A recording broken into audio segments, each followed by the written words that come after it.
गेली 5 वर्ष, 6 वर्ष झालं भरतीची तयारी करताय, पण पोलीस भरती होता येत नाहीये.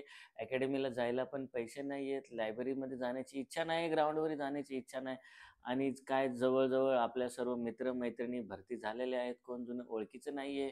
तर अशा सिच्युएशनमध्ये आपण ह्यावेळेस भरतीची तयारी करायला हवं किंवा नाही हवं, याबद्दल आपण थोडीशी सविस्तर चर्चा करू.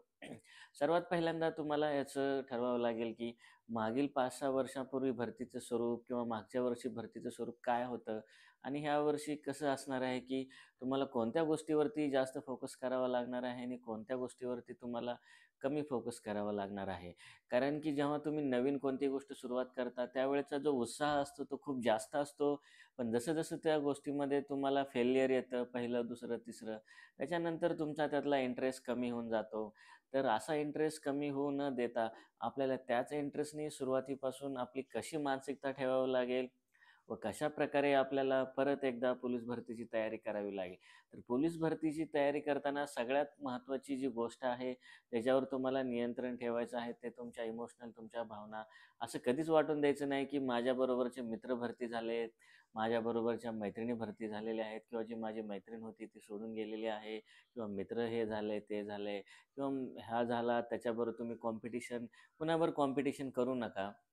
आपलं जे ग्राउंड आहे ना, ते 1600 मीटरनं खूप इम्पोर्टंट आहे.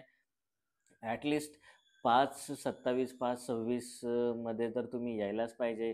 जेणेकरून तुम्हाला 1600 मीटरमध्ये मार्क भेटतील आणि 100 मीटरचा तुम्ही कव्हर करू शकता आणि गोळा तुमच्या हातातले मार्क आहे. जर फिजिकलला तुम्हाला 43च्या वरती मार्क गेले आणि रिटर्न तुम्ही 85च्या वरती जर मार्क घेऊ शकाल, तर तुम्हाला भरती होण्यापासून कोणी रोखू शकत नाही. 5 वर्ष होऊ द्या, 6 वर्ष होऊ द्या. जर तुमचा उत्साह कमी झाला असेल, तर असा उत्साह कमी होऊ देऊ नका.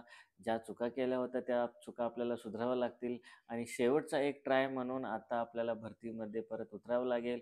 तुमच्या ह्या व्यतिरिक्त जर काही अडचणी आहेत, की त्या अडचणी तुम्हाला असं वाटतंय, की त्या अडचणीमुळे मी होऊ शकत नाहीये, तर कॉमेंट बॉक्समध्ये त्या अडचणी टाका.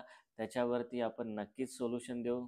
आणि भरतीच्या तयारीला परत एकदा लागा. धन्यवाद.